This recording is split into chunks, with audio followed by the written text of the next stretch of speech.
আর মা এমন এক জিনিস, মায়ের পায়ের নিচে আল্লাহর জান্নাত। সুবহানাল্লাহ কবেন না? দুনিয়ার কোন মানুষের পায়ের নিচে জান্নাত এই কথা আল্লাহ বলেন নাই, নবীজিও বলেন নাই, কিন্তু মায়ের পায়ের নিচে জান্নাত গ্যারান্টি দিয়েছেন আল্লাহর নবী। সুবহানাল্লাহ। এই যে মাঝে মধ্যে বলে থাকি, একজন সাহাবী এসে বলছেন, হুজুর আমি খেদমত করব কার? আমি খেদমত করব কার? আল্লাহ রাসূল বললেন, তোমার মায়ের। এরপর সাহাবী বললেন, তারপর কার? নবীজি বললেন, তোমার মায়ের।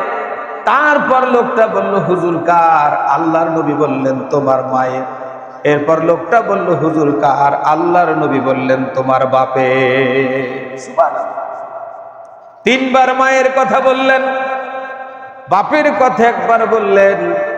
আল্লাহ রাব্বুল আলামিন মায়ের সম্মান এত বাড়ায় দিয়েছেন, দুনিয়ার কোনো মানুষ এত সম্মান দিতে পারেন না। অথচ মুসলমানদের একটা গোষ্ঠী, তারা বুদ্ধিজীবী, মাথায় চুল নাই, এরা বলে থাকে ইসলাম নাকি নারীদের ঠগাইছে। নাউজুবিল্লাহ কবেন না? ইসলাম কি নারীদের ঠগাইছে? না। কে বলেছে? ইসলাম ধর্মে মায়েদের যে সম্মান আল্লাহ পাক দিয়েছেন, অন্য কোন ধর্মে এই সম্মান আছে? কথা বলুন, আছে?